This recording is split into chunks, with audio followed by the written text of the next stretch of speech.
through the grid then for this Ford Sports Tin Tops and Puma Cup race as the cars make their way out onto the circuit for what is just one single rolling green flag lap this time through.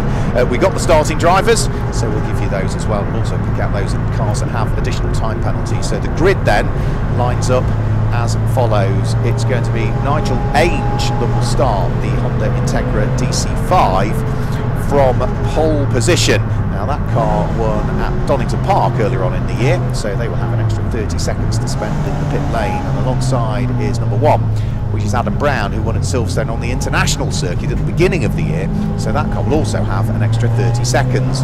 Row 2 of the grid is Colin Simpson and Richard Bethel, with row 3 being Richard Fowle and Richard Field. The 4th row of the grid is another Richard, it's Richard Wheeler alongside Matt Churton, and row 5 is Chris Earle and Steve McDermott.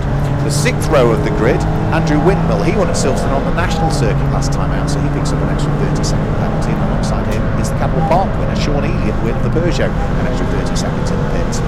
Row 7 is Gary Barlow and number 46, which will be started by John Ridgeon. Row 8, 177 Catherine Henderson, 69 Charlie Ford, with row 9 being 45 Alan Wilshire and 14 Steve Packworth. 10th row of the grid is going to be 169 Marcus Williams and 196 Ian Howard. Those are the first 2 cars in the Puma Cup, with row 11 being 163 Luke Johnson and 52, which was started by Neil Jackson. The 12th row of the grid is 21 Brendan Hibbard and car number 110, which is Gareth Copgrove, with row 13 being 142 Matthew Jackson and 26, which is 420 Kev Smith. The 14th and final row of the grid is number 99, which is Ben Scott, and alongside Ben is going to be car number 110, which is John Baker. So that gives you the full grid for this particular one, and looking forward to seeing how it gets on. It's worth mentioning that in the number 142 car, which Matt Jackson starts, Matthew Jackson alongside Sammy Jackson, Sammy and Matt are Mark Jackson's son and are racing Mark Jackson's green Puma. Sammy secretly passed his ARDS test to surprise Mark and race with him. However, Mark passed away very sadly before that could happen. So we wish them all of the very best in this one. Matthew Jackson and Sammy Jackson partnered up together, and such a shame that Mark couldn't see Sammy race because the ARDS test was already booked. Sadly, it was a very quick passing for Mark Jackson, who is fondly remembered by the team. So then, they've got themselves in neat 2x2 order. It's the white and the blue Honda Integra of Nigel Ainge that starts on pole position. It's going to be the white and blue and grey Ford Fiesta of Adam Brown alongside. Now, Nigel Ainge is not as quick as Danny Cassar. Danny Cassar would have set the time that set that Honda Integra on the grid, so no disrespect to Nigel Ainge, but the car that's on pole is likely to go backwards in the first stage of the race, but will come back into it when Danny Cassar jumps on board. So it wouldn't surprise me if Adam Brown takes the lead of the race and starts to build a margin. I'll have to wait and see how it all pans out, because we've got 40 minutes on the clock, we've got beautifully dry conditions, and we're about to get our Ford Sports Tin Tops and Puma Cup race underway. We'll keep an eye on what's going on in the Puma Cup as well, because that was all very tight in qualifying. It's the Hadfield Motorsport car that qualified on pole, which is the purple car that is on pole position in reality for the Puma Cup further down through the order. Red lights are on the gantry, and we're about to flash their way out any second now, which they do, and it's not a bad start from Nigel Ainge, to be fair, who is matching Adam Brown for pace, but it's a rocket of a start from Colin Simpson, who's going to make it 3 wide as they head up towards Ritchie's. Is the Peugeot going to take the lead? Is Adam Brown going to sweep around the outside? No, it's Adam Brown who sweeps around the outside to pick up the early lead, as they all, I think, safely make it through Ritchie's for the first time and head down in towards the braking area for the Wilson hairpin.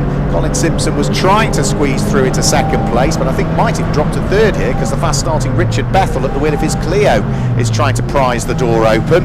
And in the Puma Cup, we'll try and work out what's happening, because they're all still working their way through the Wilson hairpin. Watch out for car number 888, which is Andrew Windmill, who qualified out of position. Not very often you see Andrew Windmill qualify outside of the top 10. He was 11th, but arguably that is one of the quicker cars we have in the series, albeit because of his win on the Silverstone National Circuit, he's got to stop for an extra 30 seconds. So watch out for the light blue number 888 Honda Civic Type R. So everybody's stretching their legs down the short straight towards Hamilton. The early lead in the Puma Cup is being disputed at the moment by, I think that's going to be Marcus Williams, that's fighting away with Luke Johnson for the early lead in the Puma Cup, but again we'll confirm start-finish line at the end of the first lap. Yes, it is. I can see the cars now as they head round through Oggies. It's always a good bond battle in the Puma Cup, which are very much standard cars. You buy a pack of parts and build the car into Puma Cup specifications, so everybody's got the same equipment, and the Puma Cup is a very cheap way of going racing. Yet it's the purple car that leads the way in Puma Cup in the early stages of this one. The race leaders already through Brundle and Nelson, and what a first lap from Andrew Windmill, who's carved his way from 11th on the grid up through the order to what I think might even be 4th place. Adam Brown has sprinted away in the lead of the race, as I said he might do. It's going to be Colin Simpson who's there in 2nd place. Puma Cup, as we say, being led by the Hadfield Motorsport car, which is the purple and black car of Marcus Williams.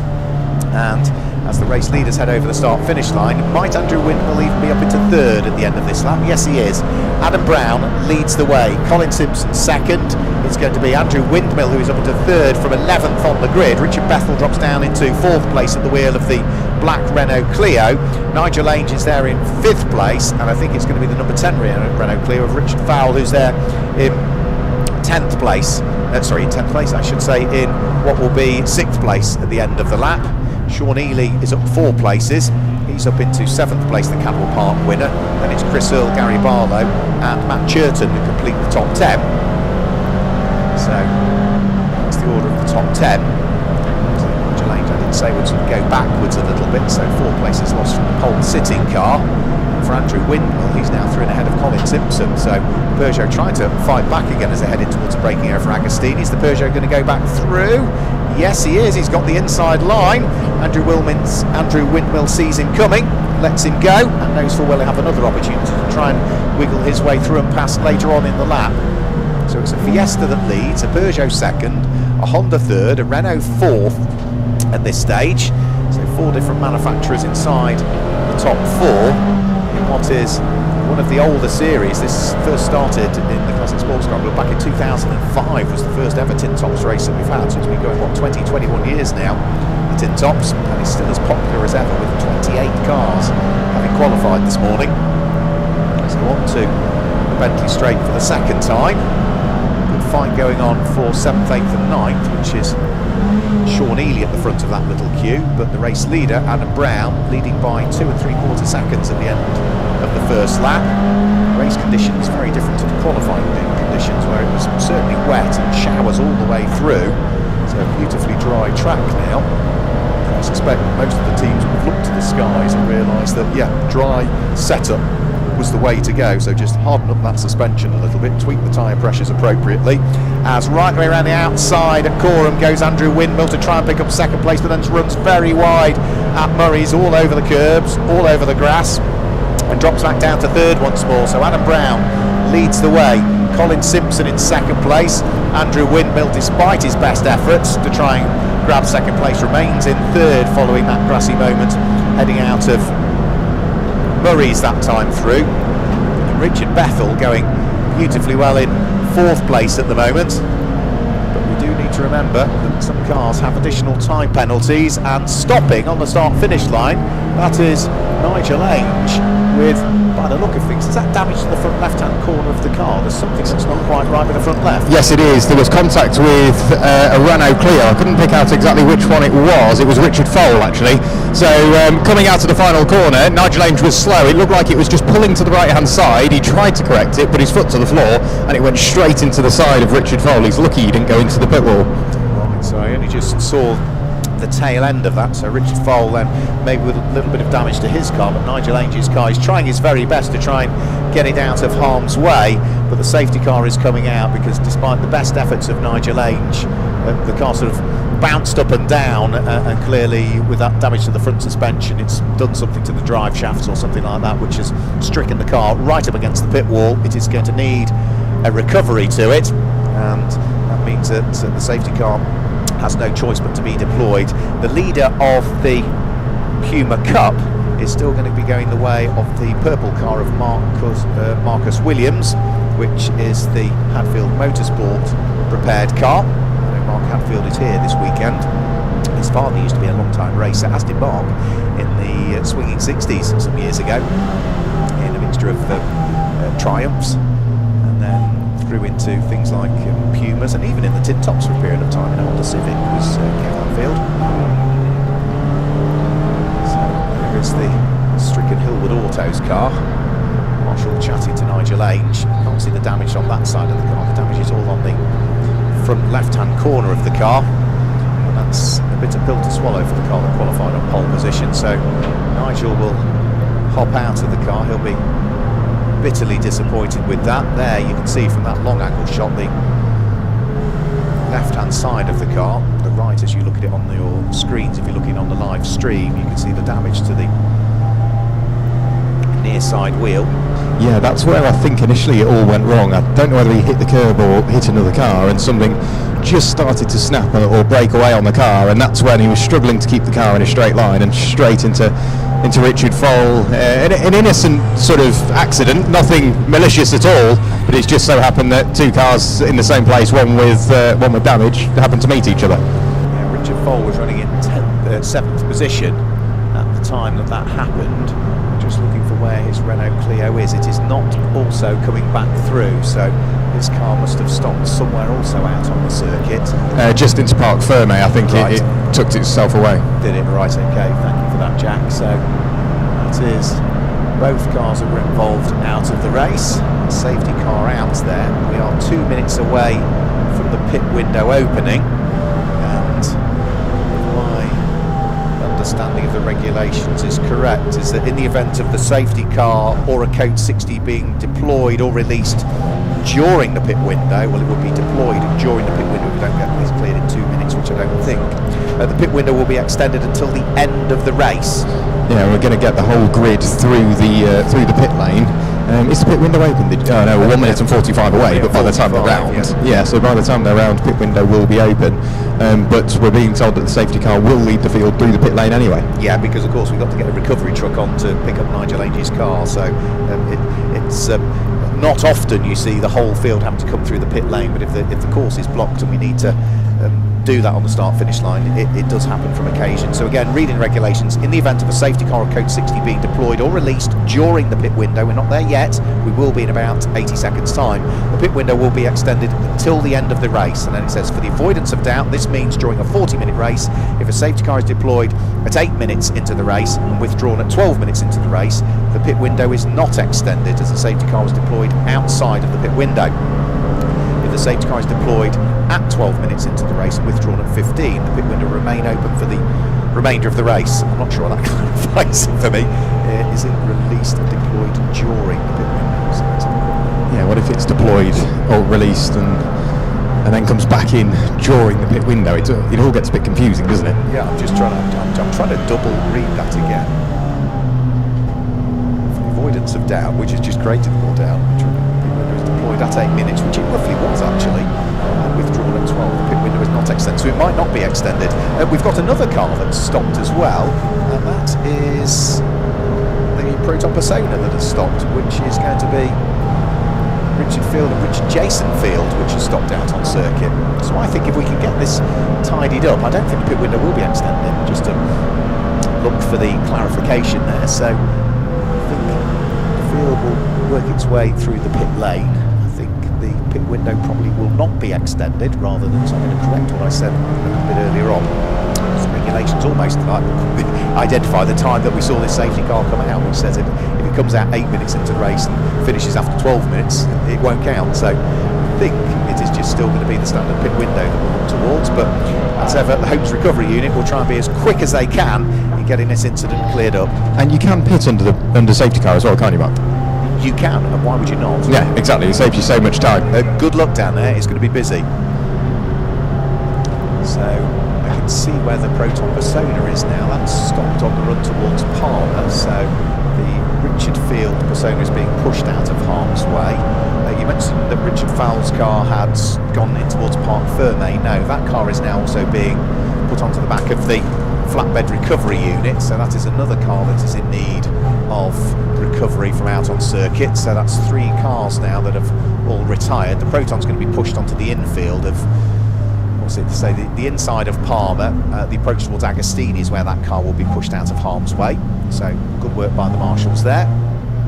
Thank you to all of our marshals for all their hard work over the course of this weekend. If you want to get involved in marshalling, marshals.co.uk, marshals.co.uk, the official website for the British Motorsport Marshals Club, where you can sign up to a taster day, get a guided tour almost in the morning from an experienced marshal to show you all of the different areas where you can volunteer, because it's not just the marshal's post. You've got pit lane, you've got assembly area, parc ferme, race control. We need people.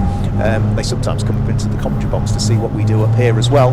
So marshals.co.uk, guided tour in the morning. You head out onto a marshal's post in the afternoon, where you'll have an experienced team around you to show you how marshalling works out on an individual marshal's post. So why not sign up to a marshal's taste today? marshals.co.uk, the official website for the British Motorsport Marshals Club. So the safety car, Jack, is just heading round through Murray's, and with that breakdown truck in the middle of the circuit, as you said, the whole field is going to be brought through the pit lane this time.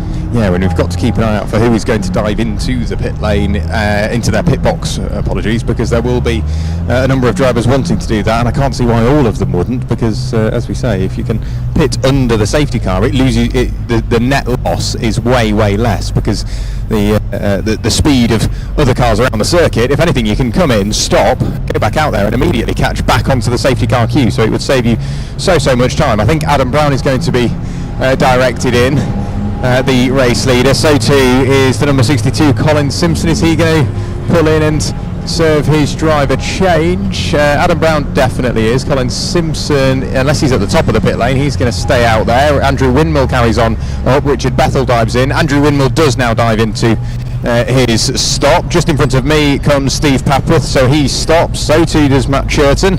But now everybody's got to make sure they leave themselves a requisite amount of space to get back out of their back out of their pit box. But now the Puma Cup arrives and it all gets very busy indeed. Gary Barlow's also into the pit lane. So too is the 771 of Steve McDermott. So it's getting busy. Yeah, why would you not pit? As you say, the difficulty is now making sure that everybody's got enough space to get back out of the pit lane and are not blocking anybody else in. That's the difficult thing. So, yeah, I think pretty much everybody has pitted other than Colin Simpson. John Baker decides to drive through the pit lane, so I think there's only two cars that hadn't pitted. Or did car 420 not pit in the end because that decided that there wasn't enough room to dive into the pit lane? It all got a bit tight. I don't think that will count as a pit stop, because he was trying to find a free spot, but then parallel parking in your pit stop procedure, it kills a bit of time, but making sure that you don't nudge anybody and then everybody else has got the room to get out, it's a bit tricky, isn't it? You mentioned that Gary Barlow had dived for the pit lane. It's well worth mentioning. I know he's hugely appreciative for R&J Autos to even get that car back out following his incident at Brands Hatch last weekend. The car looks slightly second hand still, but they've done a brilliant job of pulling the panels out on that car, sticking a new door on it and pulling the rear quarter panel out to at least get him out for this weekend, because it wasn't looking very likely come last Sunday. So the car, if you look at it at speed, it doesn't look too bad. You look at it closer up and it's you can tell that it's still work in progress, but I know Gary is hugely appreciative that that car is even out at all. One thing I've just spotted as well, drivers being incredibly trusting in their team not to leave their pit box when it's unsafe to do so, because that then poses another challenge. Everybody arrives at the same time, so everybody wants to leave at the same time. Yeah, I think we've had a change for the lead of the Puma Cup in the pit lane, because it looks so it's Luke Johnson has picked up the lead of the Puma Cup. I'm having a quick look down, because remember, it is a minute and 30 seconds minimum pit stop time for everybody unless you've got an extra time penalty, and everybody is the right side of it at the moment, including those that had extra time penalties to serve. For instance, Sean Ely needed to be at least 2 minutes in the pits. He was 2 minutes and 4. Andrew Windmill needed to be 2 minutes. He was 2 minutes and 17 in the pit, so he's lost a little bit of time there actually, Andrew Windmill. He made good progress in the early stages, but has now lost a little bit of time in the pit stop. So the recovery truck heading through Ritchie's corner, safety car still out there, and I think Jack's got drivers to speak to. Yeah, down here with Sammy Jackson. Sammy, for a number of reasons, racing can be somewhat difficult, especially for yourself and your family throughout this week, but what does it feel like to be out there in the car and here at Snetterton? Oh, I've been worried about it all week, to be honest, but it felt close to him out there. It was his pride and joy, so it was nice to take it out and give it a good shot. I was a bit far behind everybody else, but I gave it my best. That's all we can ask, and I have to say everybody at the CSCC is incredibly proud of what you and your family are doing, so no, it's a pleasure to see you out there. I'm glad you're enjoying it. No, I had a great time. Just a shame about the safety car, lost the 5 minutes, but that's racing, and hand it over to my younger brother and hopefully he'll bring it home and to get it up into the top 3. Amazing. We look forward to seeing it. Good luck. Cheers, thank you. So a quick word there with Sammy, but back up to you, Mark. Yeah, good to hear from Sammy Jackson, having booked his ARDS test before the sad passing of his father, Mark Jackson, and what a way to remember him by the two brothers sharing the car this weekend. There is a Just Giving page as well, so maybe if you look on the CSCC website, you might be able to be directed towards that, which I think, if memory serves me correctly, is for Brain Tumour Charities.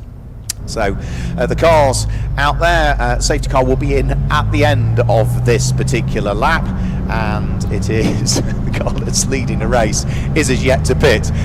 So this is going to be the car of Colin Simpson that is out front, but this car is really going to struggle to get a result now because they haven't pitted. John Baker will be getting a nosebleed because he's up to second place at the moment, but of course he will need to pit as well at some point. It's showing us them having pitted, because that's largely because all of the cars came through the pit lane, and that's what clocks up the fact that a car has done a pit stop, but we know it was not a mandatory pit stop that they did, so they've got to come back in again.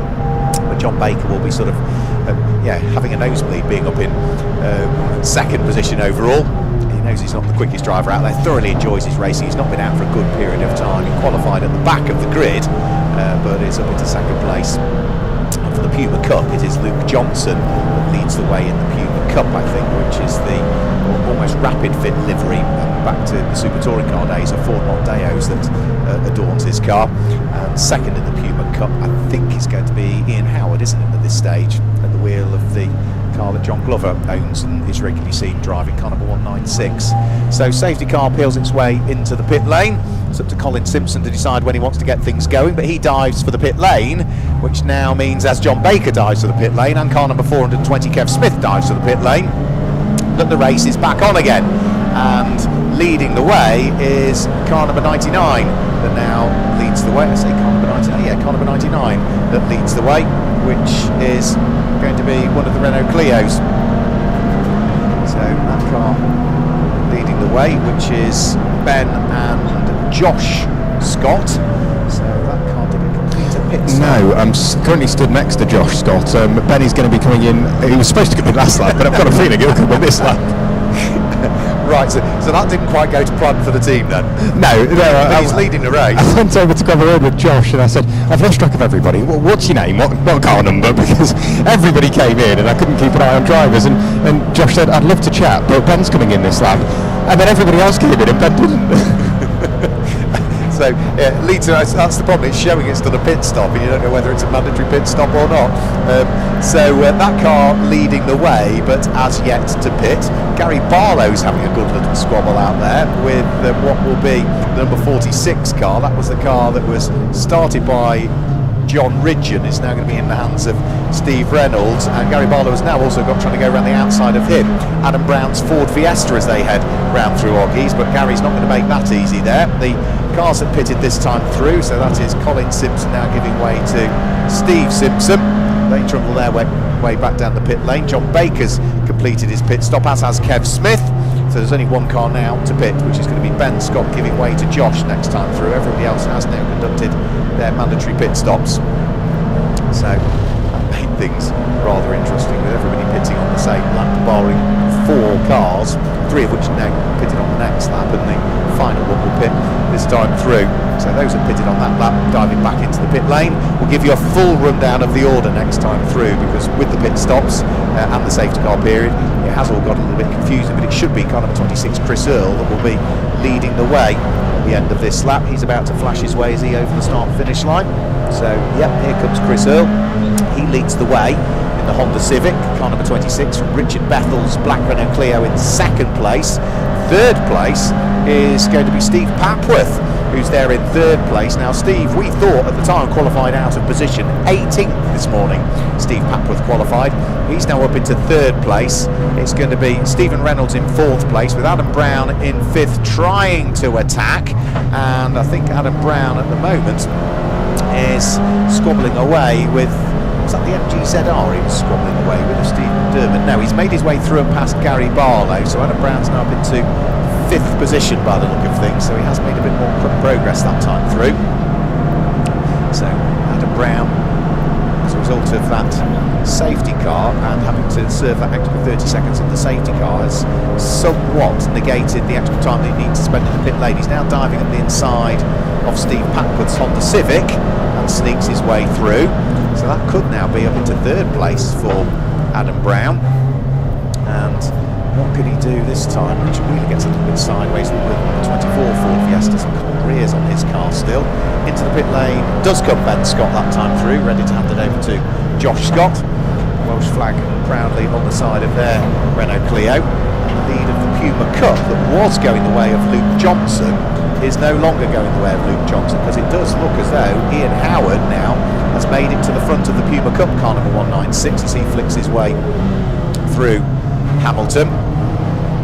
Down the Bentley straight go the front runners. Chris Earl was leading the way by 2.1 seconds at the start of this lap. Incident between 86 and 10 will be investigated after the race. That was the car of Richard Fowle and Nigel Ainge coming together. 17 3/4 minutes of the race still to go as we look towards the race leader, who will be coming up towards the conclusion of the lap before too much longer. Chris Earl leading the way, or was at the start of the lap. And this time, as he comes over the start-finish line, it is still Chris Earl leads the way. So it'll be Richard Bethel that's there in second place. Adam Brown will be up into third at the wheel of the Ford Fiesta. So it's Honda Civic that leads a Renault Clio, a Ford Fiesta sitting there in third place. The lead of the Puma Cup looks as though it's shuffled again this time through, because Ian Howard has fallen back behind Luke Johnson for the lead of the Puma Cup. Who have you got, Jack? I've got Ben Scott down here. Ben obviously just handed over to Josh with a slightly different start to the race than what is sort of normally expected, but all coming through the pit lane. We've then struggled to keep track of who's been into the pit stops, but you left that quite late. Was it simply a case of just couldn't find the room when everybody was pitting all at the same time? Yeah, I think that was the plan. We had an idea just to do about halfway, which we normally do. We don't expect to be running at the front. And then I came through. I wasn't really sure whether we had to come through the pits on that one because of the car in the lane, on the straight. So yeah, we came in.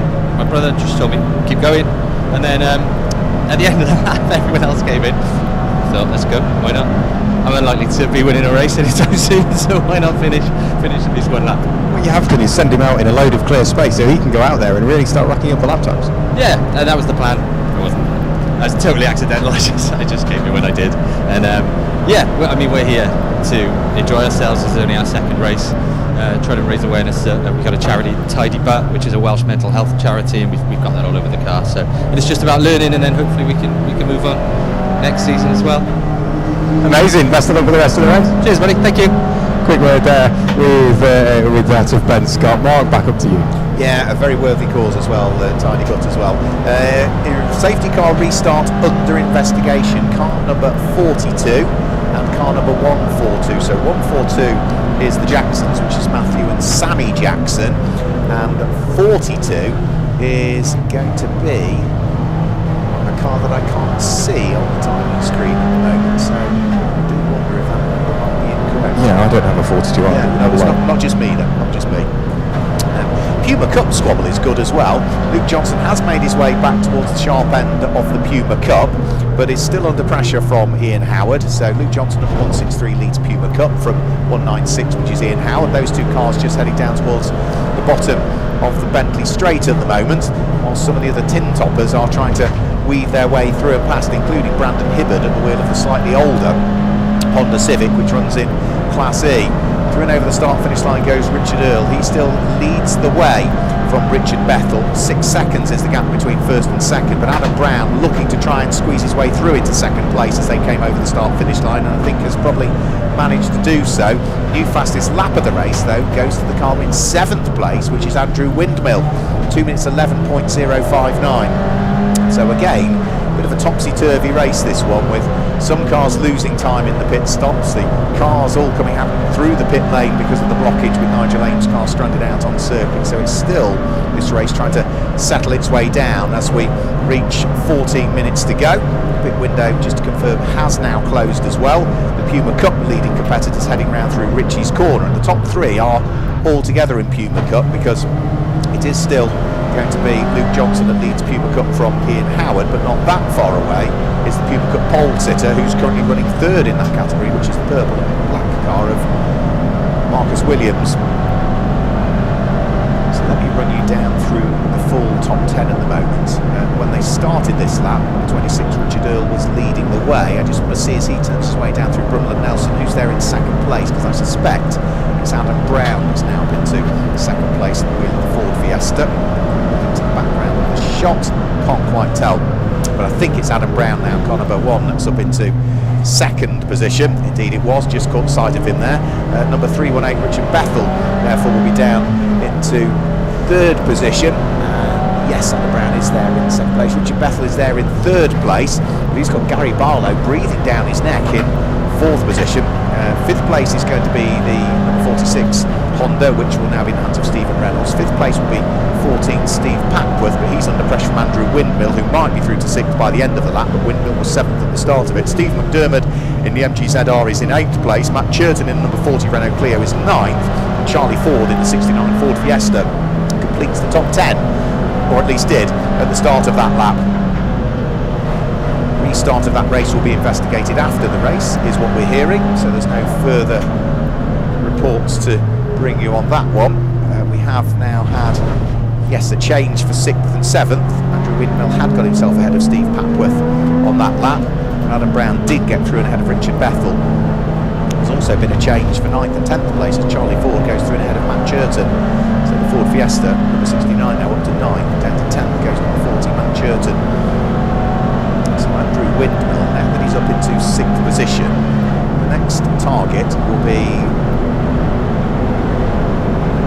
2.5 seconds up the road, which will be Stephen Reynolds. So the two Honda Civics getting close to each other as they head in towards the braking area for Agostini.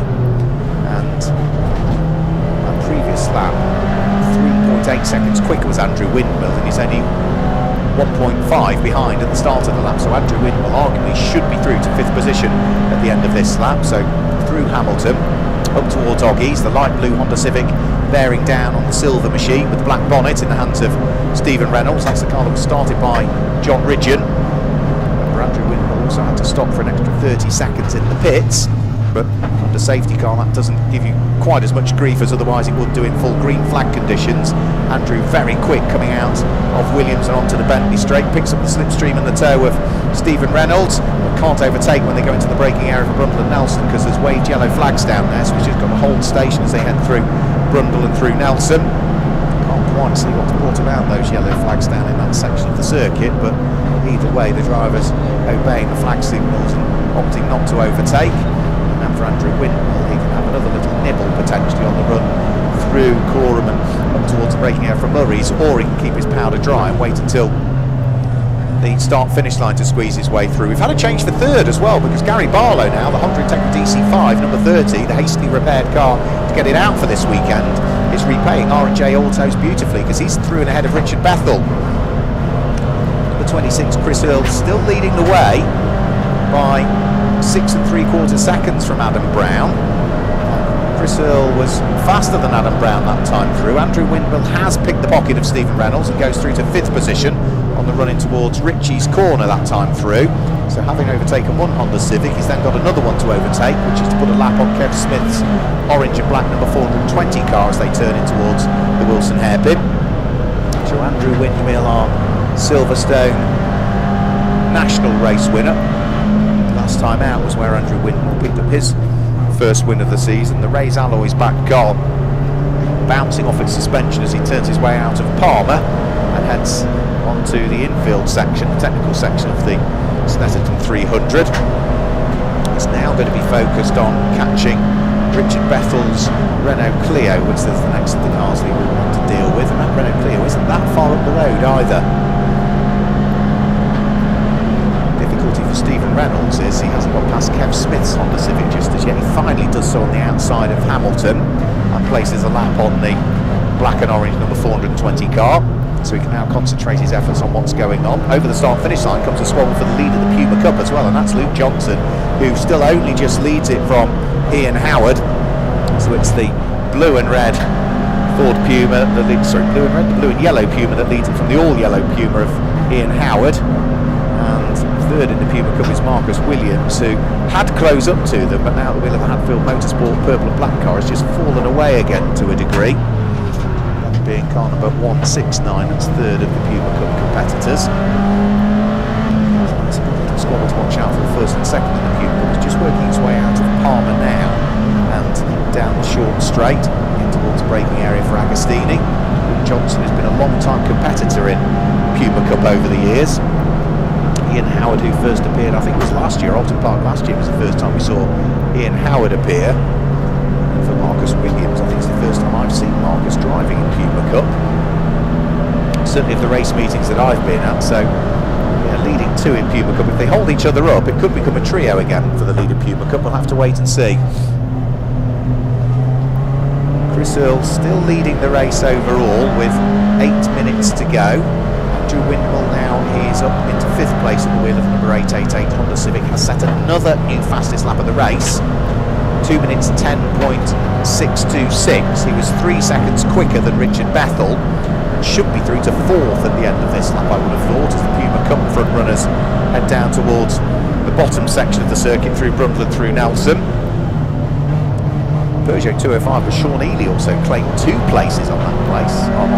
He was up from 11th to 9th at the wheel of the Peugeot 205, which I think without question is probably the oldest car we've got in the field this weekend. But the lead battle in the Puma Cup still absolutely raging as they work their way through Coram. And if anything, they're starting to catch up with the slightly older Honda Civic in the hands of Brandon Hibbard, who got past them a few laps ago. So trying to work his way back through is going to be Simpsons in there. The 62 Peugeot. So lost a huge raft of time and has gained 6 places on that lap. Number 62 car running in 15th position overall.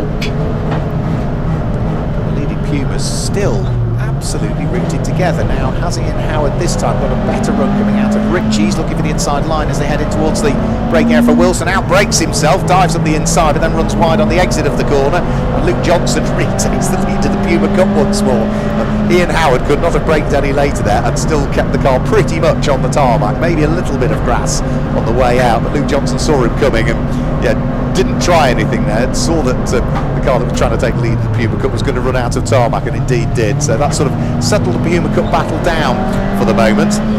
Chris Earl back over the start-finish line, leading by 7 seconds from Adam Brown. Andrew Windmill gains 2 places on that lap, and now the 888 Honda Civic is up into 3rd place overall. He is the quickest car out there. He was nearly 2 seconds quicker than Adam Brown. He was 2.5 seconds quicker than the race leader, and he's only 12 seconds off the lead with 5 3/4 minutes to go. So I wouldn't rule out the fact that Andrew Windmill could be challenging Adam Brown for second before too much longer. Depending on how long it takes to get past him, there might be enough time maybe to catch Chris Earl for the lead. We'll wait and see.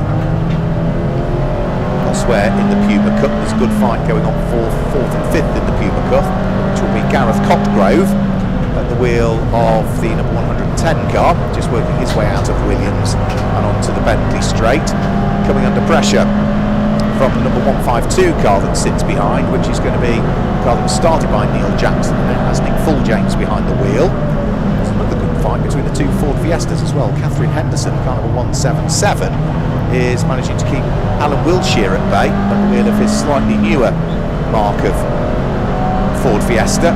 Those two heading over the start-finish line now, and they'll be fighting for 13th and 14th places overall as they head up towards Ritchie's corner.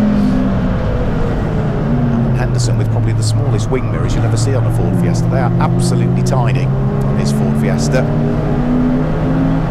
So Andrew Windmill, I want to try and keep an eye on how he's getting on, because he is the quickest car out there out on circuit. He was up from 5th to 3rd last time through the wheel of the light blue car.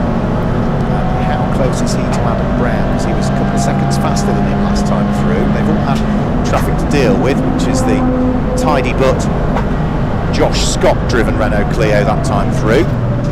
So Andrew Windmill just working his way round through Coram. Gary Barlow not that far behind him at the wheel of the R&J Motors backed Honda Integra DC5. So the car has been hastily repaired to enable it to get out this weekend. Through goes Adam Brown. He does his best lap of the race so far, 2 minutes 2 minutes 11.9. Andrew Windmill 0.4 of a second quicker. So lead advantage 6.3 seconds from Chris Earl back to Adam Brown, 5.1 back from Adam Brown to Andrew Windmill, and a further 3 seconds off that is Gary Barlow. Another 2.5 off that is Richard Bethel. So sure, we're going to see a great deal more shuffling at the sharp end. I think Andrew Windmill is running out of time to catch Adam Brown, who now realises the car is closing and has upped his pace, having done his best lap of the race last time through the second place car.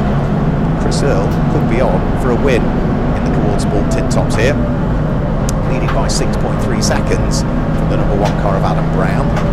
Now, he was 0.6 of a second quicker, Adam Brown, last time through than the race leading Civic.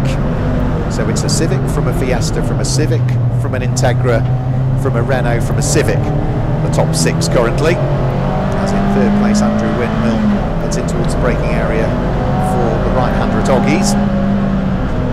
Gary Barlow sitting there in 4th place. Will be more than happy just to be out this weekend. But if he can finish in 4th, he'll be absolutely delighted after the disappointment of last weekend. There's an off, and I'm afraid that's Stephen Simpson that's had the off. Well, we were originally told it was going to be Colin Simpson sharing with Steve Simpson, but again I've got a query there because it only says Simpson now as a surname on our TSL timing screen, which suggests it's a solo drive rather than a shared car. So Andrew Windmill through Brundle and through Nelson. Race leader is on lap number 14 at the moment. Gary Barlow, wheel of the Honda Integra DC5, trying to stick with Andrew Windmill. The race leader Chris Earl carving his way through the traffic, which is the Puma Cup battle that's going on at the moment, which is the purple car of Marcus Williams, who will be 3rd in the Puma Cup, but is under big pressure from Gareth Copgrove as they drop off the lead lap.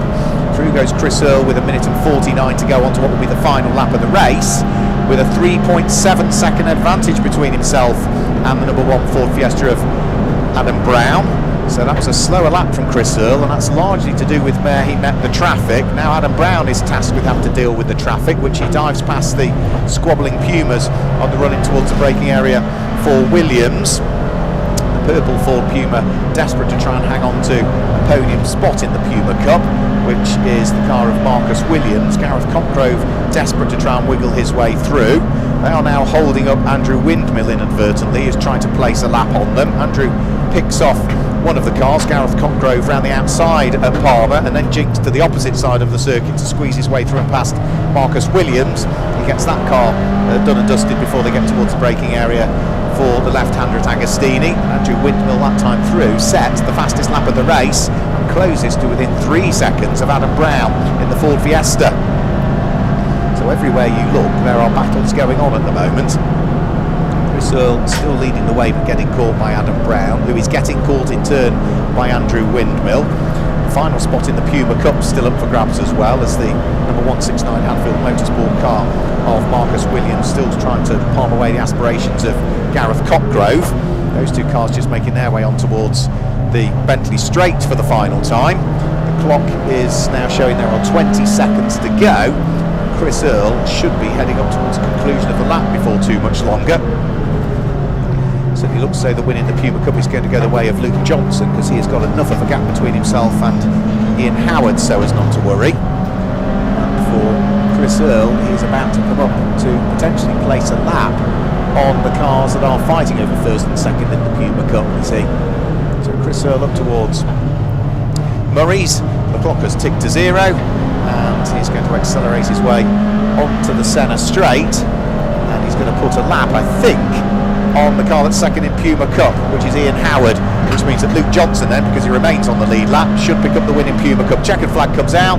The win goes the way of Chris Earl from Andrew Windmill, it's showing in 2nd place, but no, it wasn't. It was Adam Brown who came over the start and finish line, 2.5 seconds adrift in 2nd place. Andrew Windmill's 3rd, and Gary Barlow, I'm afraid to say, has retired from 4th place on the final lap of the race. Such a shame. It was going so well for Gary Barlow, but the Honda Integra has failed him with front right suspension failure by the look of things. The front right is at all strange angles for Gary Barlow, so it's going to be Richard Bethel, number 318, that finishes in 4th position in the end. with John Ridgeon and Stephen Reynolds finishing in 5th place. Steve Papworth comes through in the Honda Civic to finish in 6th place. It'll be Steve McDermott that should finish in position, next position, but I think he's been caught as a yes by Sean Ely's Peugeot on the final lap. So Sean Ely will come through and over the start finish line and finish in 7th place. Steve McDermott finishes in 8th place. Charlie Ford should finish in the Ford. Next up in 9th position, I think Matt Churton will come through to finish in 10th place, unless he has been called by Richard Wheeler on the final lap. Let's just have a look. Matt Churton and Charlie Ford over the start finish line. It's actually Churton that finishes in 9th place, with Charlie Ford in 10th place and Richard Wheeler in 11th. But those 3 cars from 9th, 10th and 11th were separated by less than a second. The win in the Puma Cup, just to confirm it, will go the way of Luke Johnson, who was the last of the cars that will finish on the lead lap. So he has not as yet taken the checkered flag in the Puma Cup, but the cars that finished 2nd, 3rd and 4th in the Puma Cup have all been lapped and therefore have taken the checkered flag. So it will be Ian Howard who finishes 2nd in the Puma Cup. It will be Marcus Williams who finishes 3rd in the Puma Cup, and despite the best efforts of Gareth Cotgrove, he would just miss out on the Puma Cup podium. So there's only a few more cars now to take the checkered flag, which will include our Puma Cup race winner Luke Johnson, who for the final time works his way after the bomb hole and up towards Coram. What has been a good battle.